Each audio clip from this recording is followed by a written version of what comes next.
Awesome. Thank you so much for joining us. We're really excited to share this exhibition with you all. And so let's just jump right into questions. So the exhibition is centered around the concept of digital Edens. How do you create your digital Eden, and what tools do you use? Yeah, I think it's really interesting because I've been thinking about this question a lot, and even just the idea of what a digital Eden is. And I think it's been like, I guess, a lifelong creation, and it's looked different at different times of my life. When I was younger, my first digital Eden, honestly, was Club Penguin, which feels so weird to say, to kind of reference this like very childish memory of mine. But that was really the first time I think I really like came into myself and started kind of playing with an idea of an identity. So internet role-playing, online multiplayer web games, where you could kind of jump into an avatar and be anonymous, was a way that I first started discovering digital Edens. And I think for me that then expanded into looking at different forms of avatars and social profiles and networking. So even thinking about MySpace, Tumblr, the ability to kind of then code and change your environment, kind of curate how someone came into a space, thinking about like, like I know a lot of people loved Chris Brown. At the time, I personally was a really big fan of Escape the Fate, so that's a really big like difference. But just like thinking about like what someone would listen to when they clicked on your profile, it was really about building a paradise, a safe space, an identity, kind of through changing your environment, which looked a lot different than from my physical one.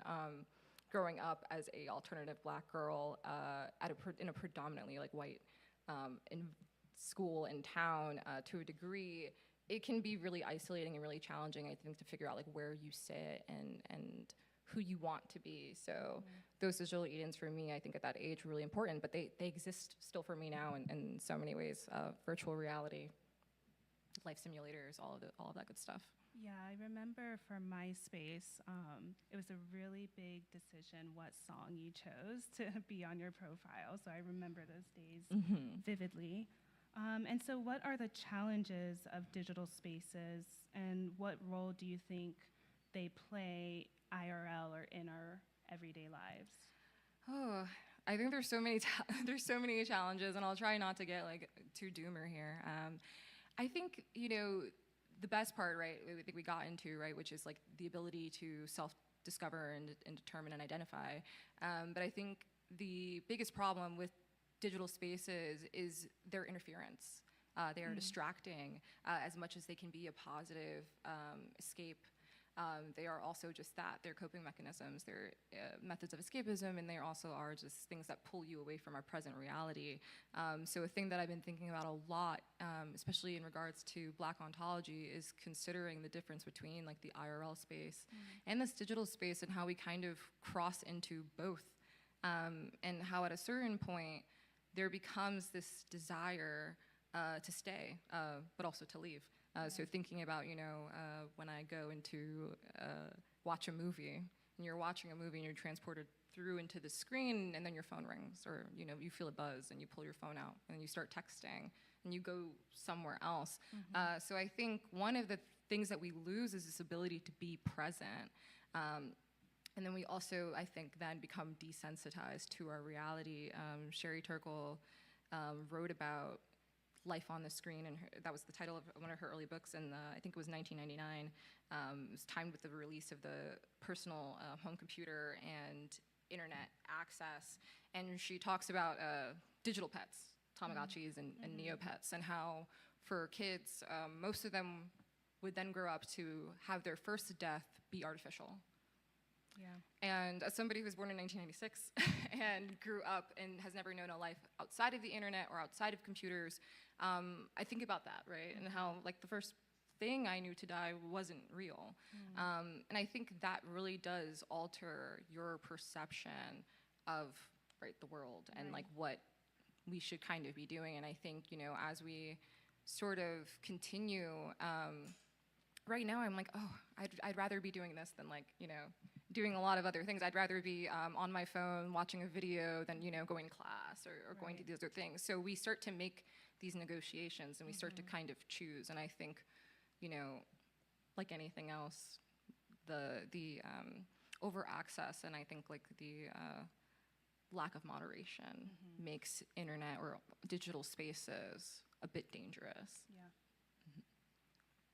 And so in your work, you've explored this concept of deus ex machina, stating that this device allows us to highlight the paradoxical position of Black women in society, cast simultaneously as both saviors and scapegoats within a white supremacist framework. I would love to hear you speak more about this, especially as it really relates to your piece, Deus Ex Machina, What Was I Made For? Yeah, it was a really wild experience making that piece, and it's really one of my favorite works. Someone just asked me, like, if you had to pick a favorite piece of all time, and I really do think it's that work because for me it highlights or answers, I would say, a lot of the questions that I'm trying to get into, which is really a question of purpose. I made the work thinking about two movies in particular, Ex Machina and the Barbie movie. And Ex Machina features, a man who wins a lottery to basically go test out this AI robotic woman. I'm like, for lack of better phrasing. And he sort of falls in love with her, and then, not to spoil the film, but it doesn't go so well because Ava's kind of point in this film is thinking about her own survival, her own being outside of existing as a tool for someone else. And I saw that movie and I was like, that was really interesting. And then I saw the Barbie movie maybe a week or two after.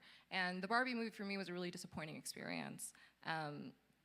And I wondered, I was like, why? Like, why did I hate this movie so much? Because it wasn't that I didn't think that it was like a good movie, I just think it wasn't great.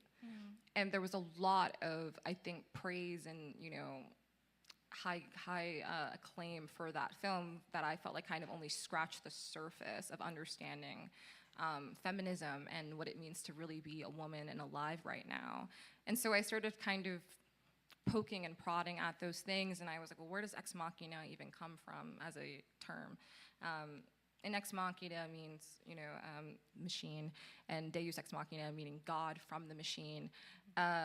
And what is a deus ex machina? It's a literary trope, Shakespearean, really in origin, but it really looks at all of these stories in which the main protagonist would have died or suffered or just completely, evaporated had it not been from this magical interference, this divine interference from the gods. So that's what a deus ex machina is.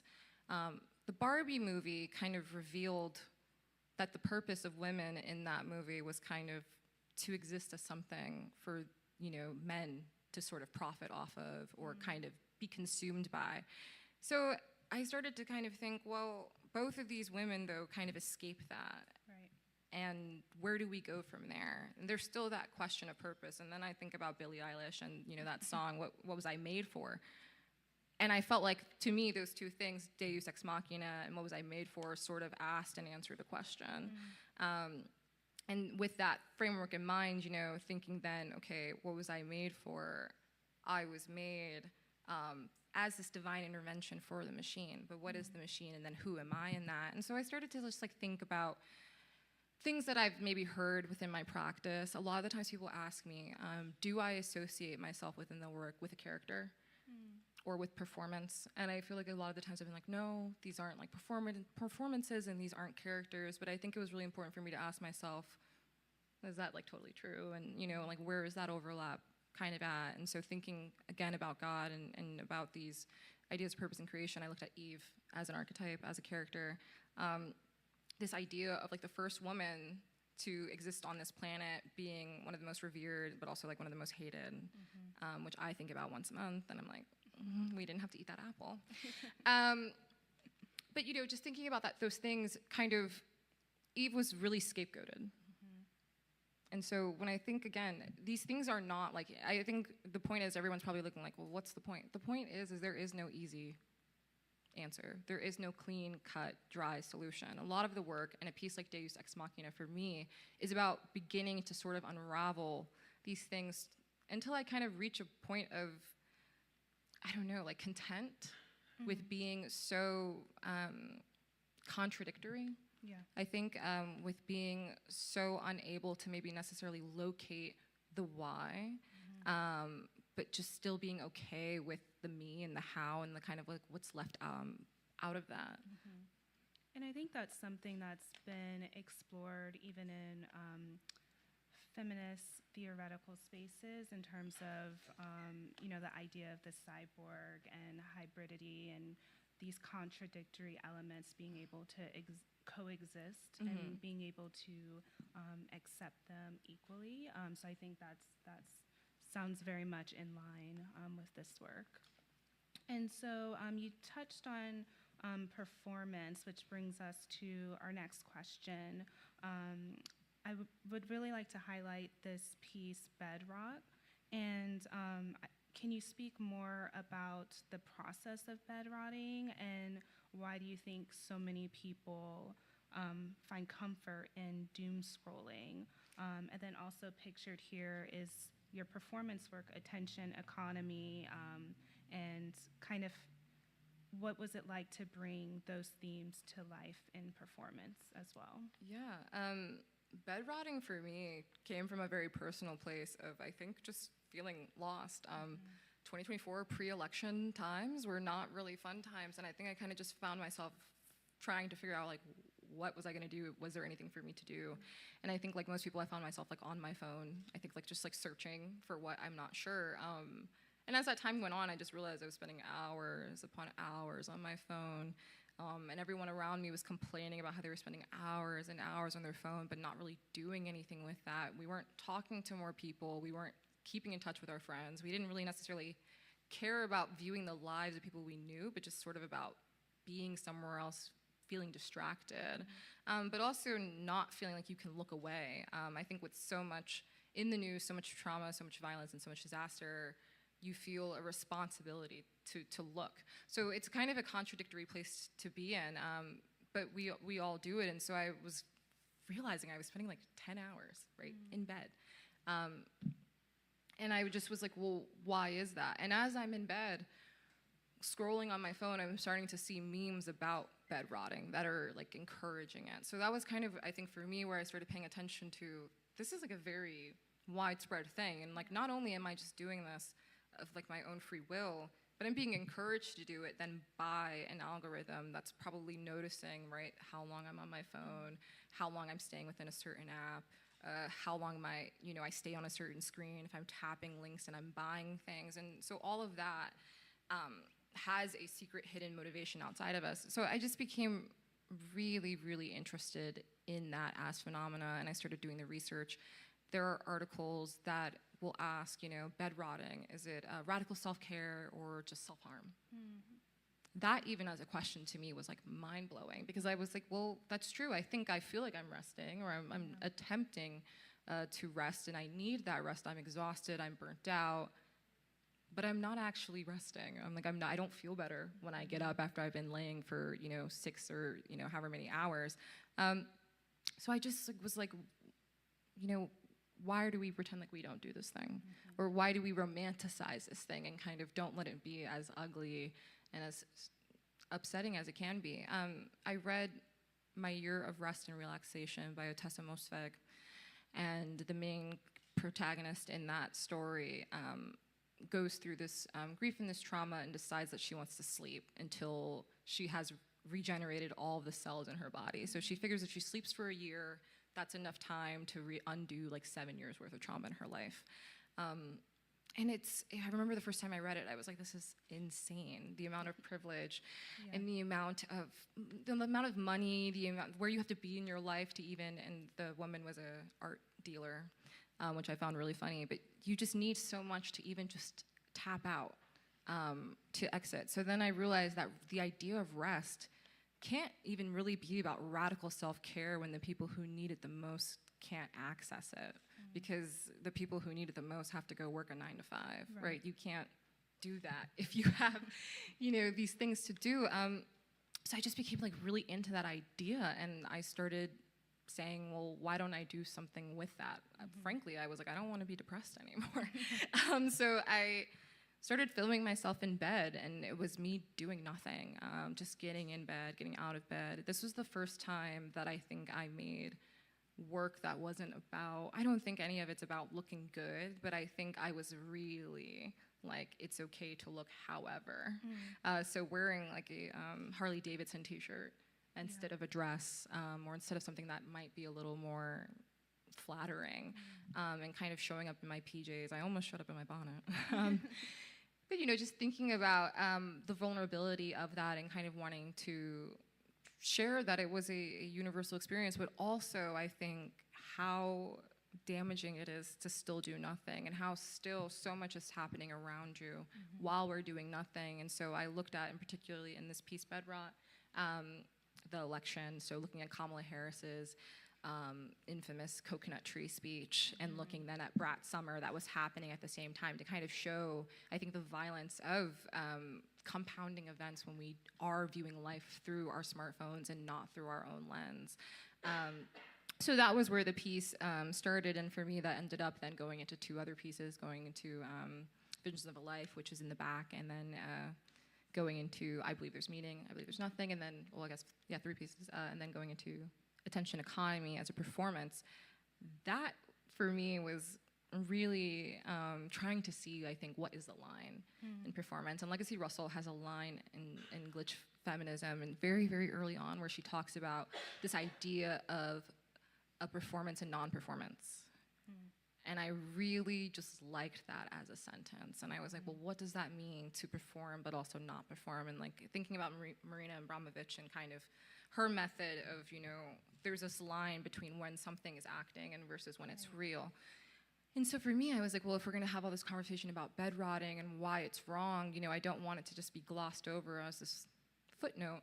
I really wanted to have people sit with that. And I was like, and what better way than to have an opening that I'm not present for, that I'm physically at, but I'm completely inaccessible in. And for me, that was, I mean, it was part social experiment. But I wanted to talk about also how people will look at you even when nothing's happening. And a lot of my experience online is like that, and I think, you know, a lot of people can relate of, you post yourself online for this like invisible audience, and there are thousands of people who look at you, and then maybe only 10 that interact with you.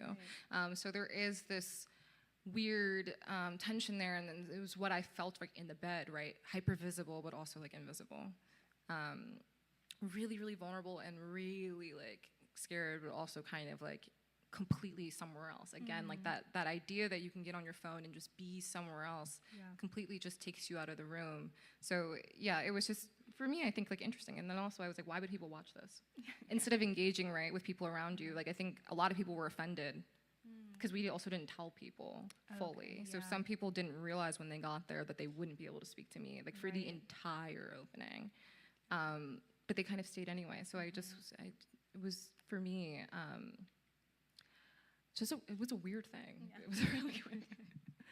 And I really like how you touched on the dual sides of bed rotting or doom scrolling, and how, you know, is it rest or can it cause harm, and how do these corporations that own these platforms benefit from us doom scrolling? Because is a question that I think about a lot with this exhibition, or, you know, what or where are the snakes in the garden and the digital paradises? So I'm glad you spoke about that.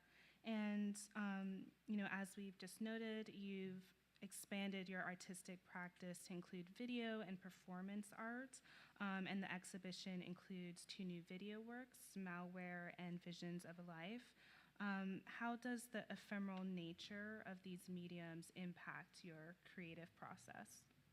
Yeah, you know, it's been really interesting because video and performance is something that I think I've always worked in. It just hasn't been something that's been shared with anybody. I think for me, the videos and the performances are almost evidence of the practice. There are these things that kind of happen in and around the practice that then I come back to and feel so incredibly drawn to, because they do start to kind of unfold a narrative. With Malware specifically, Malware uses several different videos of me lip syncing Gwen Stefani's What You Waiting For? and a few different songs, and also then look at me vaping, screen recording my phone while I'm trying on different filters on TikTok, while I'm watching different TikTok lives, really thinking about life through a screen, and malware, specifically thinking about computer viruses and kind of the insidious natures of these smart devices and kind of algorithms and what they do. So for me, with malware, I really was just thinking about, with my video practice, I've thought a lot about like what happens and then what doesn't happen, and kind of these moments in between, and these really like these nonlinear moments that come together to make a more beautiful or a more succinct story. Malware for me was a focus on material, so I was really drawn to data moshing, which for those who don't know, data moshing is a way of editing and kind of destroying a video within the editing process. So you are actively going into a video timeline and deleting scenes and moments from a video to sort of then leave these ghost trailing pixels behind. Glitches to me are really important because they resist, because they kind of refuse this erasure. So for me, conceptually thinking about myself kind of as a glitch in the matrix, or thinking about glitches within my own system, sort of kind of fighting within itself, I think are really important. There's also then for me just this like love of music videos. There was a race between Caroline Polachek and Kanye West to see who would have the first data moshing video. Caroline Polachek's band won. They came out with a video a week before Kanye, and then data moshing became really popular through pop culture and through music videos. For me, I think most notably A$AP Rocky's Lamborghini High. Yeah. So for me, it was just kind of just about taking this pop culture reference, this like Tumblr, this like online YouTube reference, and feeling or figuring out like if it could do something else somewhere else. And so again, taking these private moments, these get ready with me videos, these different things, and distorting them and showing them outside of their context is a continued conversation, right, on how we get on our phones and interact. Visions of a Life was really different in the exact opposite, because as I'm saying that malware focuses on these videos I've taken of me, Visions of a Life are entirely of videos of me that don't exist and never happened. So the contrast there is Visions of a Life works with about 6 still images of me that are then translated into 5-second videos that are then regenerated over and over and over again using AI video programs, which I will also say this piece was made about a year and a half ago now. So we're in a very different place with AI. But for me at the time, it was about understanding, if at all, where Black people sat in the conversation on AI, and thinking about data scraping. And as we all know now, AI companies data scrape YouTube, Instagram, Facebook, social media, Google, wherever they can, to kind of sort of find these ideas or these glimpses of people, but they don't really train AI models extensively or specifically on the lives or on the activities of Black people. Yeah. So you'll notice in Visions of a Life, there are a lot of figures rendered that don't look at all like me, that come up as a different race. For the longest time when I first started making the video, I kept getting generated into a white woman, like repeatedly over and over. So even in a medium that is designed to steal and rewrite and replace, you're still kind of not able to see yourself in that.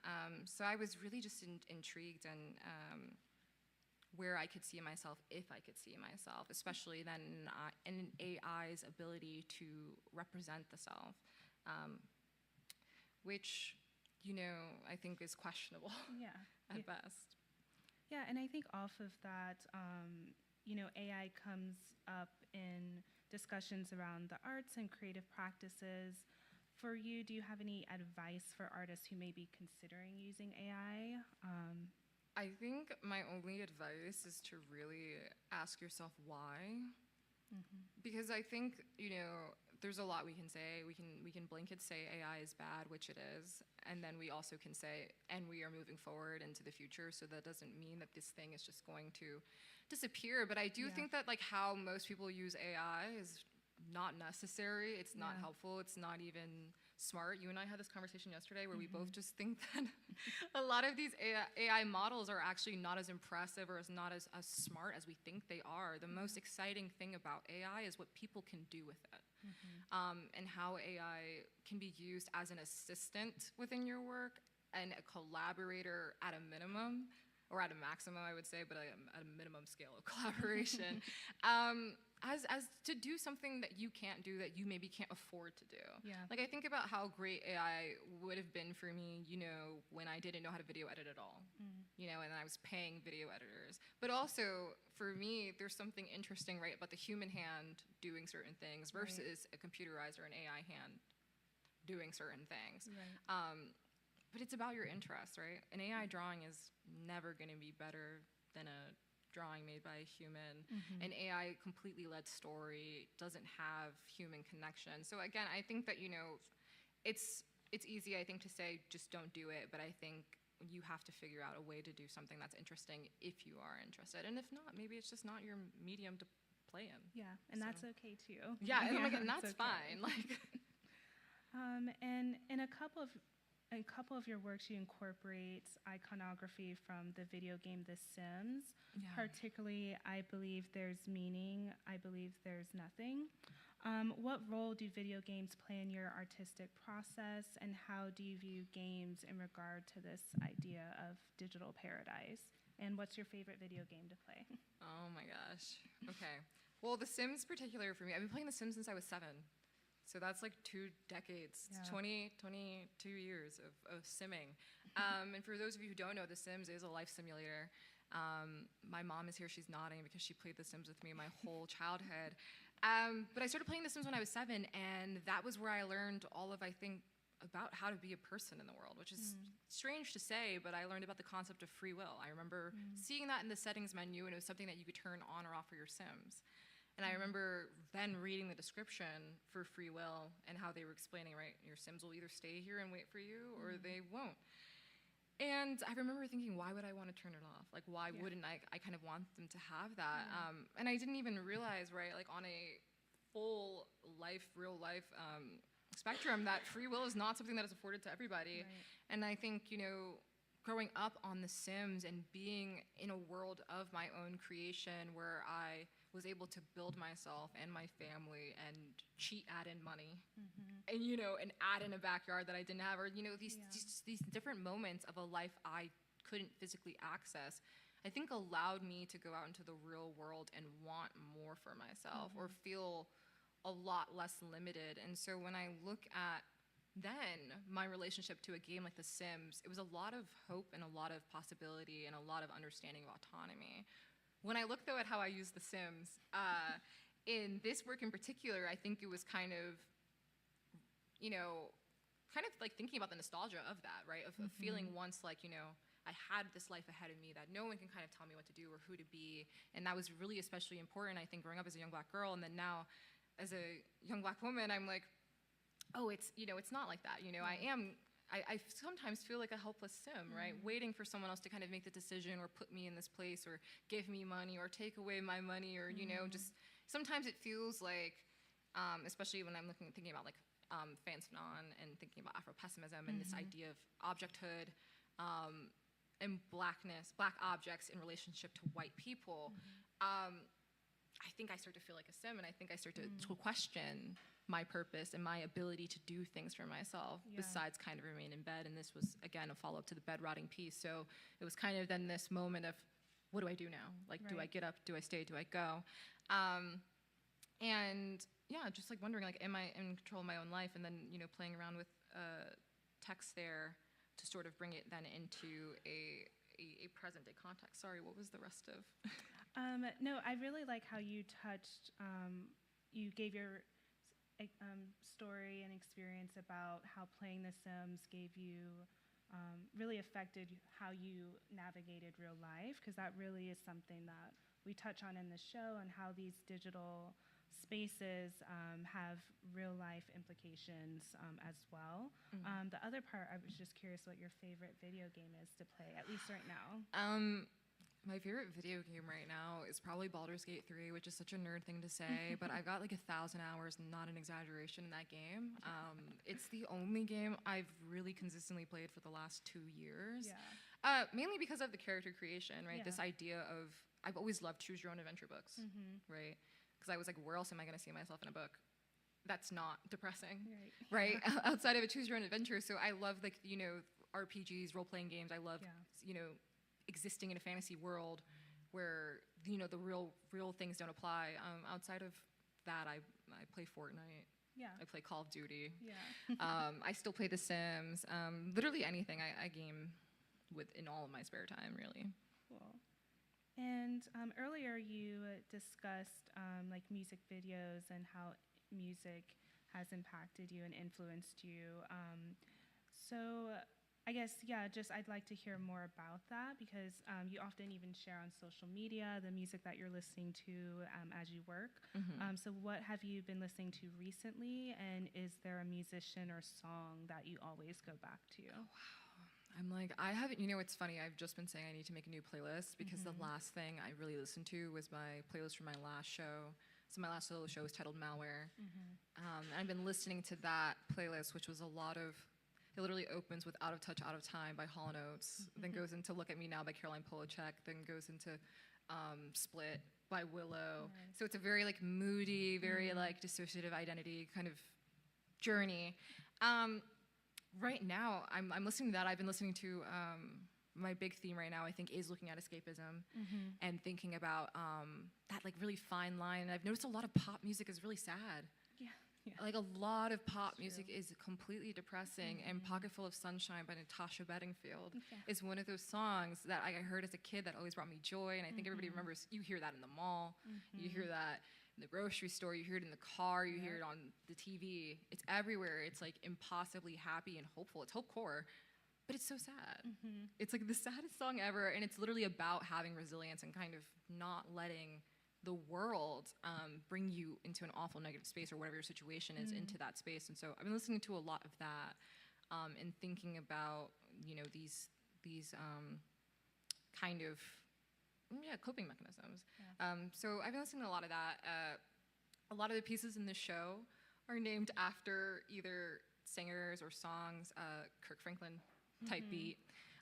My love for gospel music, that title even came about because every Sunday, I just grew up hearing gospel, especially then, you know, being here in South Jersey right now, a lot of my family lives in South Jersey, and the only thing that they would play in the car was classical jazz and gospel. So I grew up kind of with this, you know, love-hate relationship for that music, but as an adult, when we were in the studio and we're kind of grinding towards these deadlines, we always play gospel on the last day because it feels like impossible to make it. And it's just sort of like ritualistic. I listen to a lot of SZA for Deus Ex Machina, specifically Ghost in the Machine, off of her latest album, that is the latest album, SOS. I was just thinking about then like mind-body dualism and kind of thinking through that. So there are a lot of Charlie XCX in the Bed Rotting piece for Brat.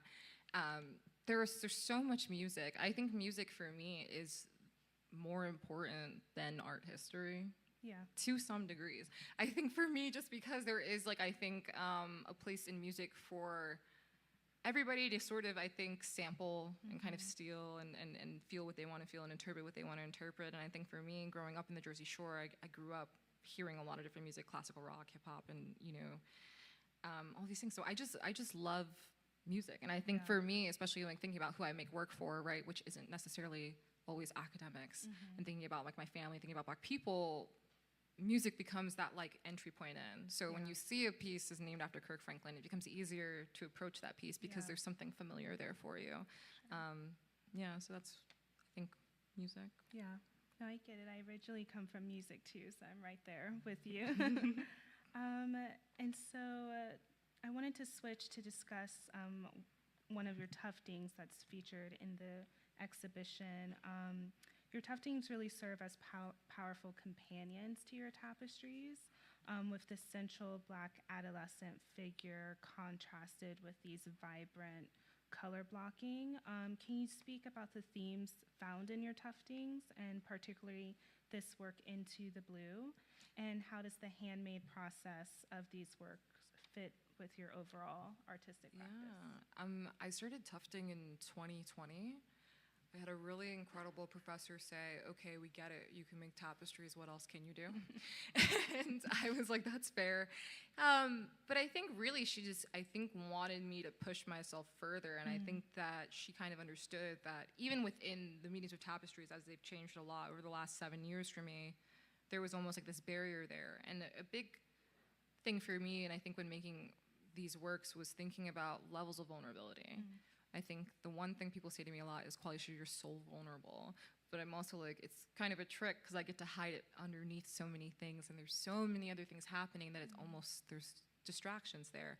The tuftings for me became this like other place of processing about things that I didn't really necessarily want to talk about in the tapestries. So thinking about like trauma and thinking about really the self as a unreliable narrator even to that trauma. Something that happened 20 years ago and how I felt about it then and how I maybe experienced it then is not the same thing that I feel or experience now in the present. So there's this like time kind of link between them. And, you know, I came to them because I saw a photo in my childhood bedroom, and there was a Looney Tunes rug like nailed in like above like my bed. And I was like, leave it to my parents to just kind of do what they want. But that idea, right, that a tufted rug could be a painting, I thought was really important. And I've always loved, my dad and I like watch cartoons all the time, every Saturday, every Sunday. That was like our main conversation. I think point was going to see different movies, watching these different cartoons. He would go to the store, he'd bring back a stack of like original like Steamboat Willies and like Looney Tunes. So a lot of my drawing, especially then as somebody, as a kid who didn't know that she was gonna be an artist, was copying. And as I kind of then, you know, got older, I started learning more about these references and learning kind of then about the really racist and, you know, the history of blackface and just mammy culture within cartooning, the gloves, you know, all of minstrelsy, just like all of these different references that kind of were just like secret digs at black people and you know, especially also the Native Americans and, you know, anybody who wasn't white at this time. So then I was like, wow, this inclusive world I thought I saw through cartoons and through comics didn't really exist or really apply to me even still. And so I just started, this character came out, and it was just a character of that time, right? This like simple black figure that just was able to hop into different moments that I couldn't. The thing about the tuftings for me is they hold so much tension through kind of also like being an open space. So there are these specific moments like Into the Blue. I am thinking about, you know, that moment when the curtain's pulled back, when you're taking a bath by yourself and you feel caught. But I'm also thinking about all of these other things for me personally, like the fact that I can't swim.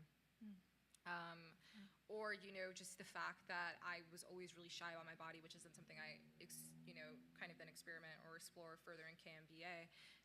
These things don't change just because you change. And then, you know, in the tuftings as well, for me, there's this desire, like I said, to talk about things and the tapestries in a different way. And I think what's really important for me in the works, tapestry to tufting, is conversations about race and how we have them and who gets to be at the front of these conversations. And it's a very specific choice then to talk about whiteness without specifically talking about whiteness, or to talk about capitalism sometimes without specifically like showing these things, or, you know, race. You know, it's important for me, I think, to hold that space a little open, because it can change what the work's about. A thing I really hated, and that the tuftings were really aimed to do, was to eliminate this idea of trauma porn, or this moment of someone kind of coming up to the work and seeing this horrific thing as it is presented outside of its context and kind of long for that other story. So I like for the tuftings when people kind of come up and they're projected onto, because ultimately I think that's what happens anyway when you make a piece of art and you pour all of your like deepest and inner feelings into it. People come and they see what they want to see anyway. So the tuftings kind of take advantage of that, and I started getting into theory a bit and started looking at Freud and his theory around the uncanny, right? This familiar but like scary, like strange thing. And for me, the tuftings kind of sit within that. They kind of take advantage of being something familiar, something you've seen before, but also something's a little weird. It's Yeah. like it's like a little off here, and so yeah, I love them. The color palettes for me sit still within this kind of like digital realm, but really also thinking about like the primary colors you use as a kid, kind of like being drawn to these neons, then referencing also the limited color palettes that you get in online drawing software. So for me, a lot of drawing as a kid was done in Microsoft Paint, and so the tuftings are often replicas of these drawings that I do in MS Paint or that I've done as like etchings or intaglio prints and translating that meaning there. Awesome. Thank you. And just to close out, I know we're running out of time. What would you like viewers to take away from the exhibition Code Eden? I like love when I get that question, but I'm also like, I don't know. I try not to, I'm like, I don't like to be projected onto, so I try not to tell everyone else what to feel. But I think I always just like want people to walk away with a question, right? I think like my work is a question for me. It's an answer for me. It's a way out. It's a way through. And so I always just hope that someone finds something in the exhibition for them that makes them feel seen or makes them want to learn something more, or makes them, feel a little bit differently about how they see the world around them. I think it's meant to, all the works are usually meant to serve as a disruption to kind of like your daily routine. So yeah, I guess I'm like, not to say I hope people feel disrupted, but I want different things for different people. Some people I want to laugh and feel warm and fuzzy. Other people could cry, and that would also be just good with me too. Awesome, thank you. Do we have time for a few questions? Okay, great. So thank you so much, Qualeasha. That was really amazing. And so do we have any questions from the audience? And there's someone with a microphone. If you just raise your hand and they'll bring it to you. You can also say you hate it. If there's no questions. Oh, no, I love debate forum too. Okay. Oh, there's a question up front, yeah. Okay, I'm not sure how to phrase this. How did you find the inspiration to combine the digital world and the more classical art world? Well, I guess I would say it's a really long answer, and I'm going to try to keep it short. But when I first started making the tapestries, it was a result of like direct world experiences I was having. So at the time, in 2017, I would say, was when I made my first tapestry. But pre that, we're living in a new first Trump presidency, and we're living through Black Lives Matter and police brutality and all these things happening on campus. What I found at that time, as somebody who was an RA, very pro-Black, very outspoken, queer, all these things, was that I was being used as like a moral compass for like the majority of people I knew, whether I wanted to be or not. And it wasn't because I was sitting here like, I'm right and you're wrong. It's just because I had a Facebook account and was using it to the full extent of my liberty. And what I found happened was this kind of dehumanizing thing, right? I would go to a party on a Friday night and have someone like ask me about this Facebook post I made and if they actually needed to cut their grandpa off at Thanksgiving this year. These are not things that I care about, right? But these are things that people have decided that I am the keeper of, right? Like, I'm the keeper of conversations on racial justice. I'm the keeper of conversations on feminism. I just became that for people, and I didn't become a person, right? So once I kind of felt that, I felt really frustrated, kind of being, I think, robbed of a regular existence, and I felt like I was being treated like, a god, like somebody who had control that I didn't feel like I was supposed to possess. So the first tapestry I ever made was titled Cult Following, and it said on it, God is a young hot ebony and she's on the internet. And it was kind of it was a playful mocking, I think, of what I had been experiencing. And I titled it Cult Following because the internet and our social media experiences are very cult-like. And it was so silly. But the reason why this like classical imagery was just an understanding of, I think, what it takes to make it as a Black artist or as an artist. You are told you have to kind of find yourself within the art canon, and you sort of have to do something that no one else has done before. You have to do it like better than everyone else. There is this like goalpost that feels impossible, and if you can't do those things, then the work's got to be traumatic. The work's kind of got to be about these things. I remember I love Hank Willis Thomas to absolute pieces. But I remember the first time I saw the branded series, and I remember I was like, who is this for? What happens then when a black person walks into the gallery and has to be confronted with an image of a Nike swoosh being branded into somebody's like skin, right? It's a painful thing to think about, right? But it's something that people love, something that makes money, right? And that's what the art world is to an extent. So I had to think about, how was I going to have this thing I wanted, which was to be myself wholly and fully, without, damned consequence, really, without restriction, and also have it pay me? Because that's the thing, too. People love to see, you know, you stand up for yourself, you be outspoken, all these things, but that doesn't pay the bills, you know? And oftentimes, I think as we've seen, right, your social positioning in the world can be something that like makes or breaks you, can cause you to lose opportunities as much as gain them. So I kind of felt like if we're all gonna kind of treat me in this way, then I should kind of rise to that occasion. So working within religion was a really big concept for me, especially at the beginning, but working in these like classical style of paintings, it just legitimized the work. At the time, there were no NFTs. Right, so we had digital art, but that was kind of like a slur as much as like craft kind of is, right? I think craft has come a lot further than even digital art has, right?